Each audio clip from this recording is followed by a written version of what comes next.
Hello everyone! Ako si Will Ashley, ang Mama's Dream Bay ng Cavite. And today, mag-react ako sa isang video na ginawa ko before ako pumasok dito sa loob ng bahay. Si Kuya. Yan talaga pumapasok sa isip ko kasi laging si Kuya ang nakakausap ng mga housemate. Totoo nga siya. Totoo nga na si Kuya talaga nakakausap ng housemates. Lalo na ng mga, lowest ng aking life inside the PBB house. Grabe yung assurance na binigay ni Kuya. Well, first I'm loving.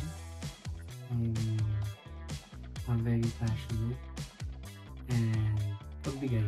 Mas naging better yun. Mas naging better yun sa loob ng 118 days pag-stay ko sa loob ng bahay. Siguro yung strength ko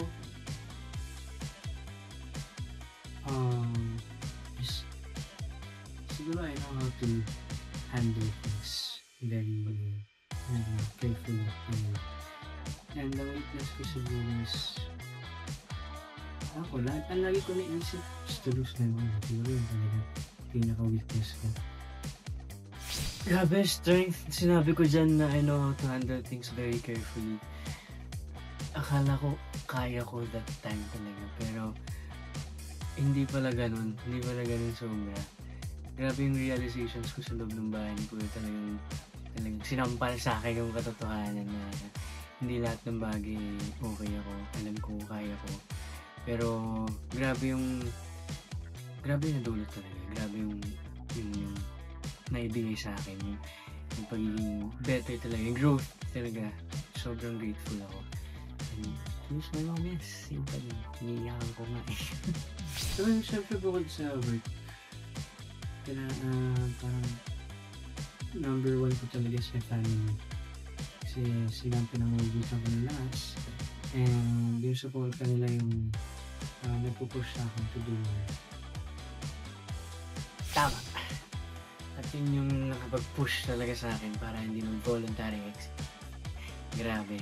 Yun yung naging motivation ko na gagawin ko to para sa kanila. So, siguro advice ko lang is to be strong.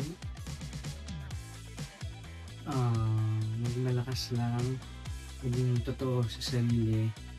And of course, be friends with them. Wow! Parang nahihiyak ko rin sa salit ko nga.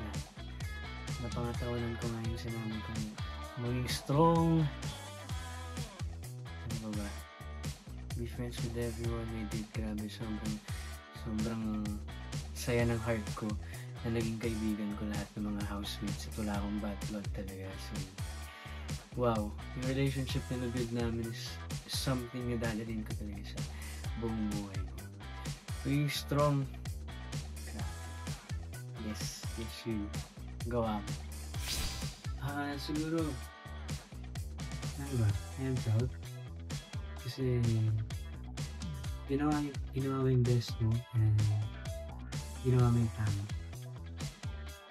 Wow, goosebumps as in, grabe. Sobrang sapol ng mga sinasabi ko before, grabe. Ang alain mo na magkakaroon ng meaning talaga at mga salitang nabitawan ko. Wow! Yun lang reaction ko. Wow! Thank you, Lord.